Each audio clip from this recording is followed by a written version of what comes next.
Folks, are now joined by Wayne Blanchard, who's the president of the State Troopers Fraternal Association. Good to see you, Wayne. Steve, thanks for having me. You got it. The website is up for the association. You represent all the state troopers, do you not? Yes, sir. All 1,900 of them. 1,900. And the role of the association is what?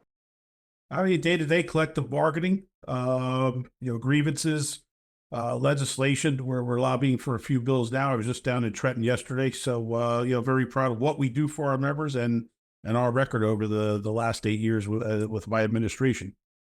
Wayne, what's the most pressing, quote, piece of legislation in front of both houses that matter most to our troopers? So we have a couple pieces of pension legislation. So I testified on yesterday in Senate budget.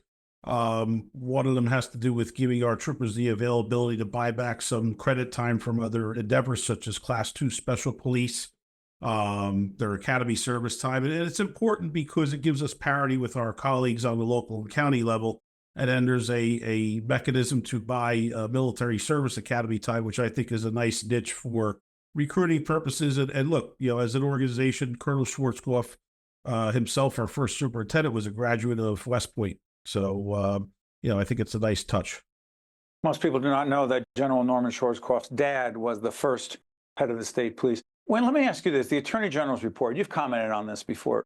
The Attorney General's report says that there needs to be a massive overhaul of the state police, 2 independent reports on racial and gender discrimination, saying that we are not where we need to be with respect to the state trooper force as it relates to a more diversified workforce, you say?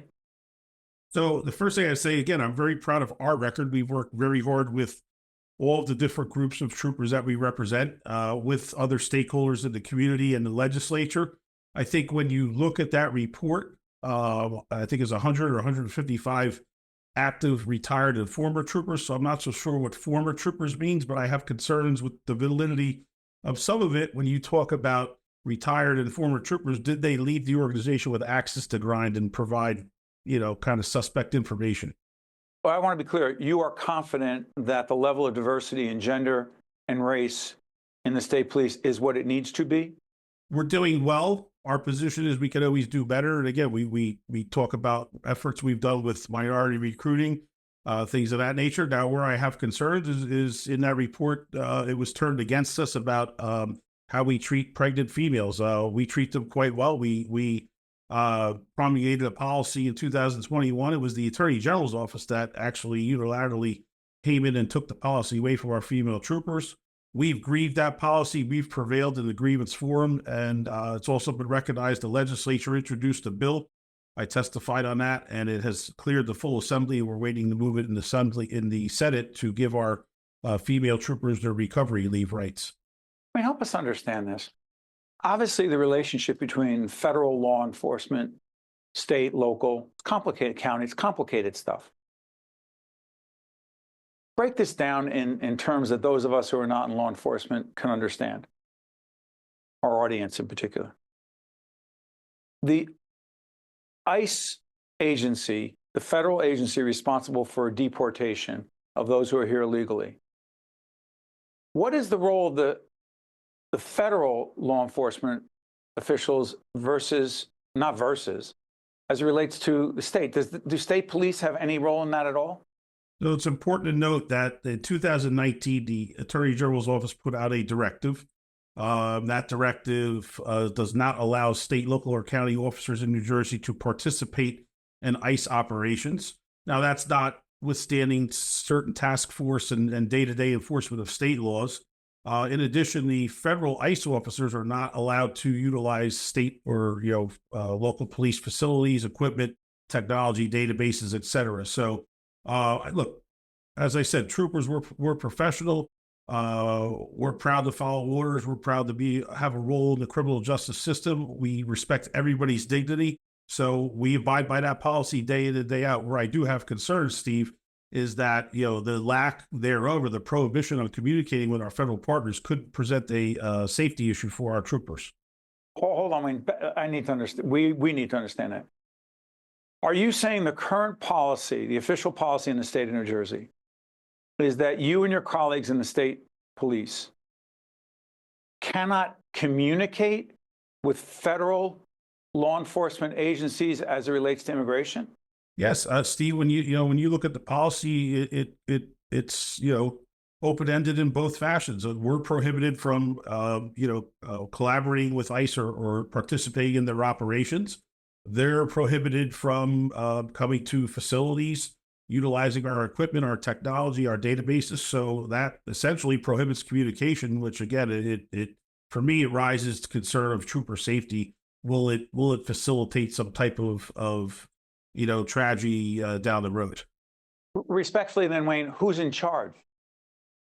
Well, I mean, when you look at this issue and that policy, I would say the Attorney General's office is the one that promulgated that policy. We follow it, and the federal government and the ICE agents have their own set of guidelines that they follow.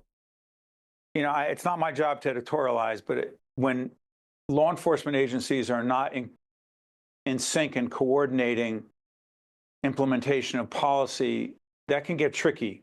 Is that a fair assessment, Wayne? And that's exactly why I cited. I have trepidation about trooper safety, that a lack of communication could facilitate an issue down the road.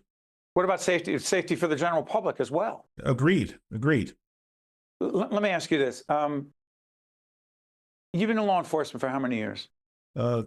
25 this year, Steve. Congratulations. Thank you. And thank you for your service. Thank you. To what degree, Wayne, are you concerned about the perception on the part of some that there's an anti-police view out there? That and again, defund the police, that issue seems to have gone away in the eyes of those, even those who are advocating it. But here's my question.